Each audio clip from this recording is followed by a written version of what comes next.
অজু ছাড়া মোবাইলে কোরআন পড়া যাবে কি? অজু ছাড়া মোবাইলে কোরআন মাজিদ কেন? অজু ছাড়া সব সময় কোরআন মাজিদ পড়া যায়। ঋতুবতী মহিলাও কোরআন মাজিদ পড়বে। কোরআন মাজিদ পড়তে পাবে না যার ফরজ গোসলের প্রয়োজন হয়েছে সে। বাকি সবাই কোরআন মাজিদ পড়বে, ঋতুবতীও পড়বে, ধরে পড়বে। আপনি অজু করে কোরআন মাজিদ পড়েন, এটা ভালো।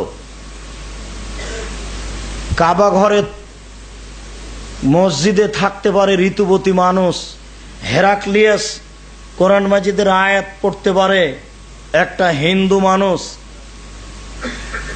রাসূল সাল্লাল্লাহু আলাইহি সাল্লাম আয়েশাকে বলেন, তুমি শুধু তপ করো না, জিকির আজকার তাসবিহ তাহলিল সব কিছু করো, কোরআন তেলাওয়াত করো। আল্লাহ রাসূল বলছেন, আয়েশা তুমি কাঁদছো কেন?